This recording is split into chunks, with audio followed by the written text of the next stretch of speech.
اور حقوق العباد کی ادائیگی میں سب سے اہم ترین چیز صاحب حیثیت مسلمانوں کا اپنے مال میں سے زکوٰۃ کا ادا کرنا۔ گزشتہ جمعہ زکوٰۃ کی فضیلت اہمیت کے حوالے سے چند گزارشات عرض کی تھی۔ ایک مسلمان کے لیے تو رسول اللہ صلی اللہ علیہ وسلم کا ایک ہی فرمان کافی ہو جانا چاہیے، لیکن اللہ رب العزت نے قرآن پاک میں 33 سے زیادہ مقامات پر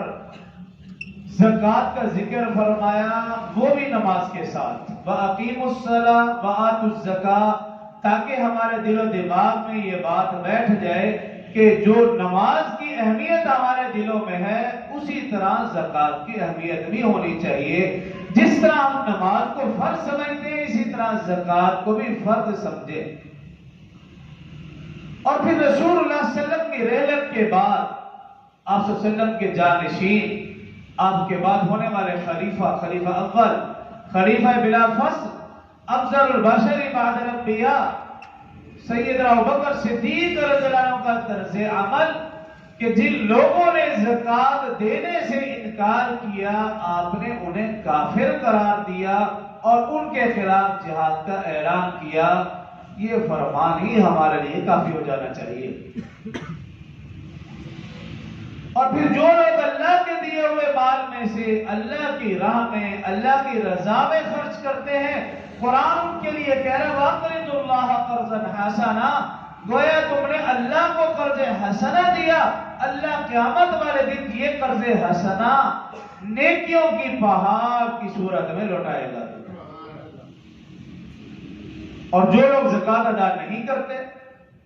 وَالَّذِينَ يَكْنِزُونَ الذَّهَبَ وَالْفِضَّةَ، اللہ رب العزت نے 10واں سپارہ سورہ توبہ میں ارشاد فرمایا جو لوگ سونا چاندی کو جمع کر کر کے رکھتے ہیں، اللہ کی راہ میں خرچ نہیں کرتے، فرمایا فَبَشِّرْهُمْ بِعَذَابٍ أَلِيمٍ، ان کو دردناک عذاب کی خوشخبری سنا دیجئے۔ اور حدیث مبارکہ میں ہے کہ جو شخص اللہ کا دیا ہوا مال اللہ کی راہ میں خرچ نہیں کرتا،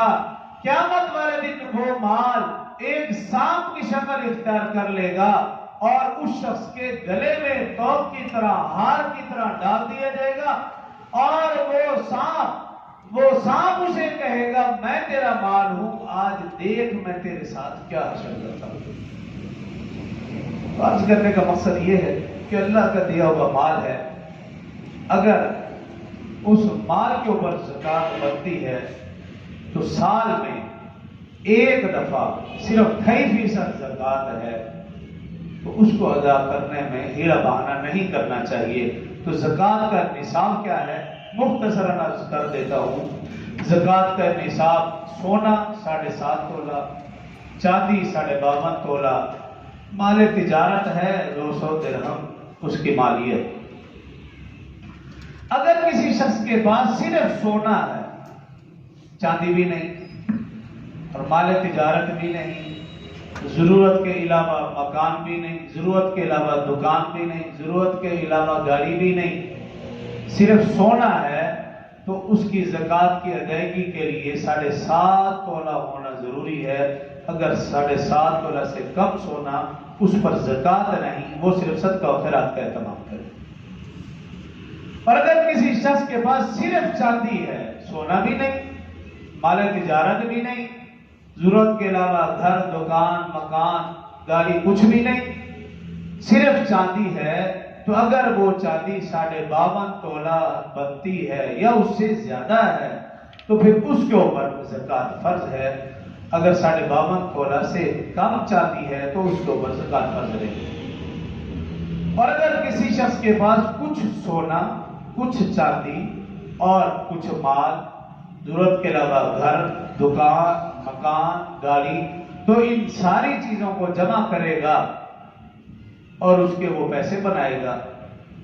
جتنے بھی پیسے بنیں گے، اگر وہ پیسے 52.5 تولہ چاندی کی مالیت سے زیادہ ہے تو پھر اس کے اوپر زکوٰۃ بنے گی 2.5%، 2.5، وہ بھی اس شرط میں جب اس کے اوپر 1 سال گزر چکا ہو۔ جب پورا سال ہوگا پھر وہ زکوٰۃ دے گا۔ سال کے بعد صرف 2.5% زکات دینی ہے، وہ بھی اللہ کے دیا ہوئے مال میں سے، بندہ اس میں بھی ہلا بہانہ کرے تو پھر جو قرآن نے اس کے لیے وعیدیں سنائی ہے، جو حدیث میں رسول اللہ صلی اللہ علیہ وسلم نے اس کے لیے وعیدیں سنائی ہے، وہ پھر اس عذاب کے لیے تیار ہو جائے۔